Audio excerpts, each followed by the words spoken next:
President బుజ్జి గారికి అలాగే వెంకటేష్ బాబు గారికి నమస్కారం. మా నాన్నగారి పేరు అనసూరి శ్రీనివాసం. నేను పిఆర్ డిగ్రీ కాలేజ్లో డిగ్రీ ఫస్ట్ ఇయర్ చదువుతున్నాను. మా చెల్లి జడ్పీపీ హై స్కూల్లో 7th క్లాస్ చదువుతుంది. మా నాన్న ఎన్నో రోజుల నుండి సత్యం తల్లి గుడి కడుతున్నాడు.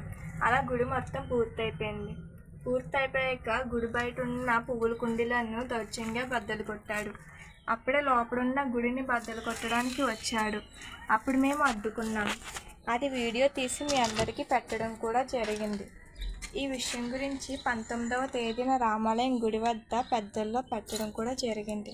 అక్కడ ఉన్న కొంతమంది వ్యక్తులు ఇంత అందమైన సత్యం తల్లి గుడిని పడగొట్టేస్తే మనకేమొస్తుంది అని అన్నారు. వాళ్ళ పేర్లు ప్రెసిడెంట్ బుజ్జి గారు, నాగబాబు గారు, నాని గారు, పెంకే లావుబాబు గారు, అలాగే జి శ్రీను గారు, ఇలా చాలామంది అన్నారు. ఇలా అన్న తర్వాత రోజు రాత్రి 10 ఆ సమయంలో దౌర్జన్యంగా గుడి బద్దలు కొట్టారు.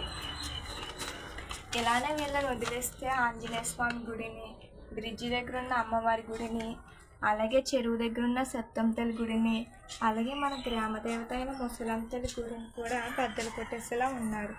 కావున మన ఊరిలో ఉన్న గుడులన్నీ కాపాడుకునే బాధ్యత మన చేతుల్లోనే ఉంది. కావున వీళ్ళ గురించి యాక్షన్ గట్టిగా తీసుకోవాలని అనుకుంటున్నాం. అందుకని పోలీస్ స్టేషన్ వారికి ఫోన్ చేయడం జరిగింది. ఇట్లు అనసూరి శ్రీనివాస్.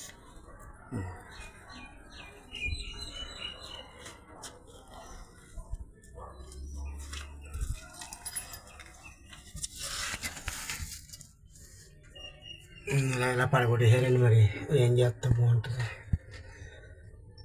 సత్యంతో ఉందనుకుంటున్నారు, మరి ఏమనుకుంటున్నారు ఏం అర్థం కావట్లేదు. జనం అందరూ ఇలా తయారయ్యారండి. జనం ఇప్పుడు మన ముసలమ్మతల్లి గుడి కూడా బద్దలు కొట్టేసేలా ఉన్నారండి. వాళ్ళు ఇప్పుడు ముసలమ్మతల్లి గుడే కాదు, బిజ్జికాడ ఆంజనేయ స్వామి గుడే కాదు, మన పిలిచెత్తుబాబు కట్టించిన టర్నింగ్లో ఆంజనేయ స్వామి బొమ్మ విగ్రహమే కాదు, ఏదన్నా సరే బద్దలు కొట్టడానికి సిద్ధంగా ఉన్నారండి. మా ఊరు సత్యం తల్లి గుడి బద్దలు కొట్టేసారంటే ఇంత దారుణంగానే ఇంతలా ఉన్నారండి. మా ఊరు ఎదవలో ఏం చెప్తారో అదే న్యాయం చేయండి మాకు. గుడికి మన గురించి మన ఊరు చదువుకు సంబంధించిన గుడి అండి. మనం ఏదైనా గట్టిగా చర్యలు తీసుకుంటే బాగుంటుందని నేను కూడా అనుకుంటున్నాను. అనసూరి శ్రీనివాసన్.